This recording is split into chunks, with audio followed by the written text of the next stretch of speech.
BrainyBuyer.com presents another rapid-fire showdown.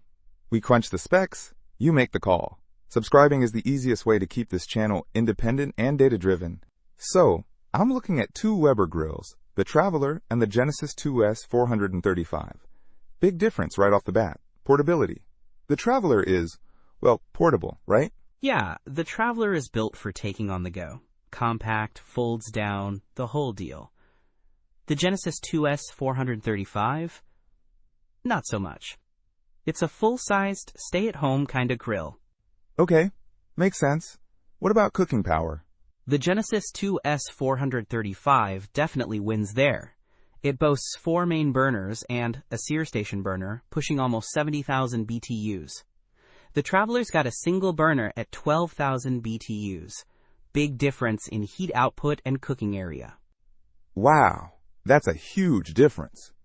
So the Genesis 2 is for serious grilling then? Absolutely. Think big steaks, lots of burgers, that kind of thing. It even has a side burner for sauces or veggies. The Traveler is better suited for smaller groups, maybe camping or tailgating.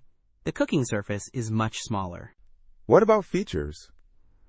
I noticed the Genesis 2 mentions being iGrill 3 compatible. Yep, that's a smart thermometer system for perfect grilling.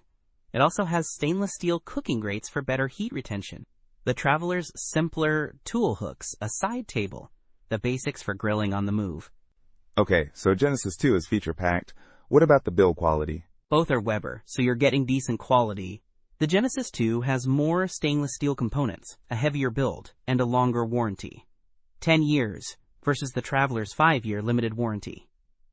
But the Genesis 2 has some plastic panels in the base, which one reviewer wasn't too happy about. Interesting. What about the price? I know that the Genesis 2 is unavailable right now, but what's the price difference usually? That's a good question. These are both Weber grills, so expect to pay more for them. The Traveler is coming in at $449, but the Genesis 2 is a high-end grill, so it is priced closer to $1,200. Okay, the bottom line is, the Traveler is for portability and smaller meals, and the Genesis 2 is for serious grilling at home. Exactly. It depends on your needs. Do you need to grill for a crowd, or do you want to take your grill on the road? Don't miss out on our next in-depth review to help you make smarter purchasing decisions. Hit that subscribe button and the notification bell so you're always in the know.